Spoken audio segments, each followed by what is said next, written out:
وعلیکم السلام ورحمۃ اللہ وبرکاتہ۔ دیکھیے، جائزۃ الملک فیصل کسی کے لیے مل جانا یہ اس کے عقیدہ اور منہج کے درستگی کی دلیل نہیں ہوتی ہے، ٹھیک ہے۔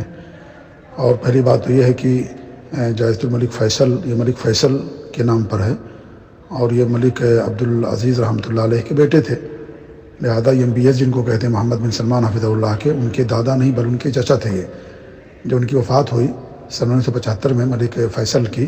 تو اس کے بعد ان کے بیٹوں نے یہ مؤسسہ قائم کیا سن 1975 وغیرہ، یہ 77 یا اسی کے آس پاس جی۔ اور سن 1979 سے سمجھ لیجئے یہ ایوارڈ دینا شروع کیا گیا۔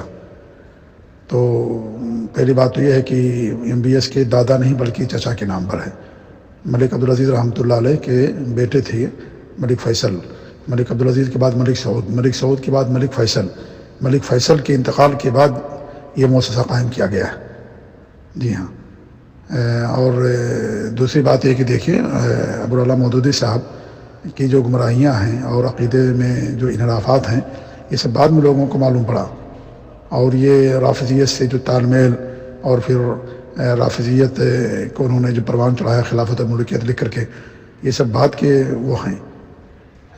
پہلے ان کا اتنا جو عقیدہ تھا، منہج تھا، لوگوں کے درمیان واضح نہیں تھا۔ دھیرے دھیرے لوگوں کے درمیان باتیں واضح ہو رہی ہیں، واضح ہوئیں۔ اس لیے آپ دیکھیں شروع بہت سارے اہل حدیث علماء بھی چلے گئے جماعت اسلامی میں، ابوالعلا مودودی صاحب کی تحریروں کو پڑھ کر کے اور ان کے خطابات سن کر کے کہ کچھ کام کریں گے خیر کا، بھلائی کا، توحید اور سنت کا، تو بہت سارے اہل حدیث بھی چلے گئے تھے، بڑے علماء اہل حدیث کے، لیکن جیسے جیسے ان کو معلوم ہوتا گیا ویسے ویسے وہ لوگ ان سے واپس ہوتے گئے اور ان کا ساتھ چھوڑ دیا، جی۔ تو شروع وغیرہ میں انہوں نے کوئی ایسی تحریر نہیں لکھی، کوئی ایسی بات نہیں لکھی، لیکن دھیرے دھیرے کہ سب کو لے کر کے چلنا ہے، صلح کل کی پالیسی اپناتے ہوئے اس میں رافضیوں کو، خارجیوں کو، قبر پرستوں کو، سب کو شامل کر لیا انہوں نے۔ جب پاکستان پہنچے تو عورت کا ہاتھ پکڑ لیا اور اس کو جتانے کے لیے کوشش کرنے لگے، غلاف کعبہ کا ماڈل بنایا اور پورے پاکستان کے اندر ٹرک میں رکھ کر کے اس کو گھمایا غلاف کعبہ کو، اور خلافت الملوکیت لکھی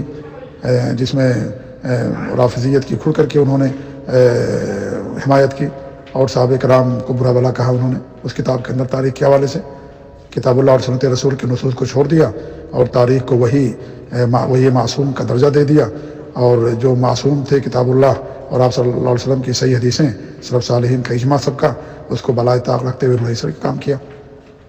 تو یہ ایوارڈ مل جانا اس بات کی دلیل نہیں ہے، سمجھ رہے نا۔ وعلیکم السلام ورحمۃ اللہ وبرکاتہ۔ اور آپ دیکھیں رافضیت ابھی ہیں، شیعہ وغیرہ ان کی بھی جو گمراہیاں ہیں، صحابہ کے تعلق سے ان کی دشمنی، اور جو اہل ان کے تعلق سے دشمنی، یہ ساری باتیں شروع میں واضح نہیں تھی لوگوں کے سامنے، بعد میں سب واضح ہو رہی ہیں، جی۔ تو یہ معاملہ ان کا بھی ہے، ابوالعلا مودودی صاحب کا بھی شروع میں بڑے بچ کر کے لکھتے تھے، بڑے احتیاط کے ساتھ لکھتے تھے اور اسلام کی بات کرتے تھے اس طریقے سے، لیکن جیسے جیسے زمانہ گزرتا گیا اور انہوں نے سب کو شامل کرنے کے لیے اپنے افکار کے اندر بڑی اتنی وسعت پیدا کر دی کہ سب کو قبول کر لیا انہوں نے، سب ہر مسلک کے لوگوں کو، چاہے قبر پرست ہو، چاہے وہ رافضی ہو، چاہے وہ خارجی ہو، چاہے صحابہ گالی دینا ہو، کوئی بھی ہو۔ تو اس وجہ سے یہ مسئلہ ہوا، ٹھیک ہے۔ اور جو انعامات دیتے ہیں ملک فیصل، ان کے سامنے بہت ساری وجوہات ہوتی ہیں، بہت سارے اسباب ہوتے ہیں جن کی بنا پر وہ کسی کا انتخاب کرتے ہیں، جی۔ تو یہ کوئی دلیل نہیں اس کے لیے، سمجھ رہے نا، کہ کسی کو یہ ایوارڈ مل گیا، بیٹھ جائیں بھائی صاحب بیٹھ جائیں، کسی کو ایوارڈ مل گیا تو یہ اس کی عقیدہ اور منہج کے درستگی کی یہ دلیل ہو گئی، یہ کوئی دلیل نہیں ہے۔ ہمارے لیے معیار ہے کتاب اللہ اور سنت رسول صلی اللہ علیہ وسلم۔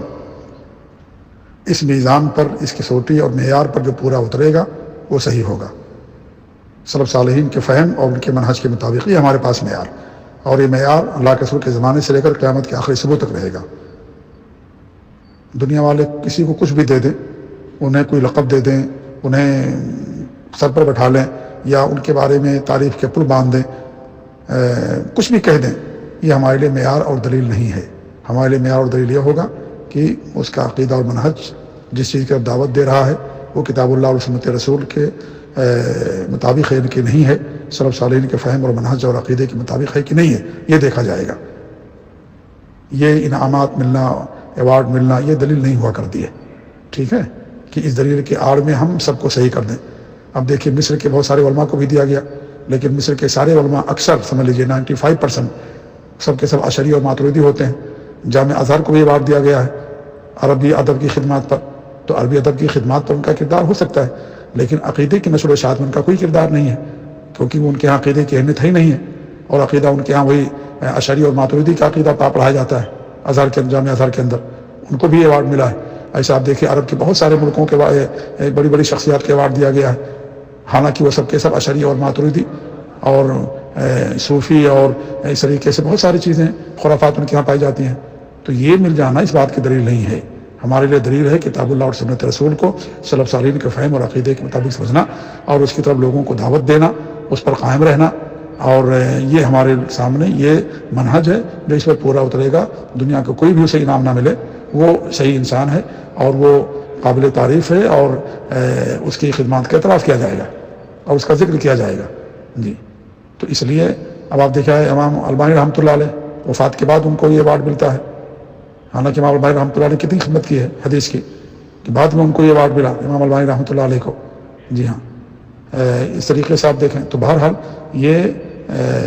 اس بات کی دلیل نہیں ہوا کرتی ہے کہ کسی کو کہاں سے ایوارڈ مل رہا ہے، ٹھیک ہے۔ اللہ تعالیٰ سب کو صحیح سمجھ دانی ہو۔ السلام علیکم و رحمۃ اللہ۔